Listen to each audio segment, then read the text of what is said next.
ഇന്നത്തെ 1 minute short വീഡിയോയിൽ നല്ല ടേസ്റ്റിലുള്ള സോഫ്റ്റ് കിണ്ണത്തപ്പത്തിൻ്റെ റെസിപ്പി കാണാം. ഇതുണ്ടാക്കാനായിട്ട് 1 കപ്പ് നൈസായിട്ടുള്ള വറുത്ത അരിപ്പൊടി എടുക്കാം. 1 കപ്പ് ചിരവിയെടുത്ത തേങ്ങയിൽ നിന്ന് 1 കപ്പ് 1-ാം പാലും 1 കപ്പ് 2-ാം പാലും എടുക്കാം.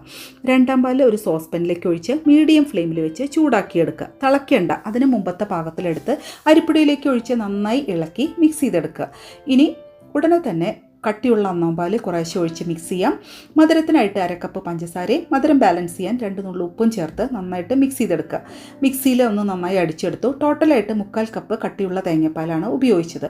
ഫ്ലേവറിനായിട്ട് 1/2 ടീസ്പൂൺ ഏലക്കായപ്പൊടിയും കിണ്ണത്തപ്പത്തിന് ഗ്ലേസിങ് കിട്ടാൻ 1/4 ടീസ്പൂൺ വെളിച്ചെണ്ണയും ചേർത്ത് മിക്സ് ചെയ്ത് അരമണിക്കൂർ മാവ് റെസ്റ്റ് ചെയ്തതിന് ശേഷം ആവി വരുന്ന അപ്പച്ചെമ്പിൽ ഗ്രീസ് ചെയ്ത പ്ലേറ്റിൽ മാവ് 3 തവി ഒഴിച്ച് 10 മിനിറ്റ് സ്റ്റീം കുക്ക് ചെയ്തെടുക്കുക.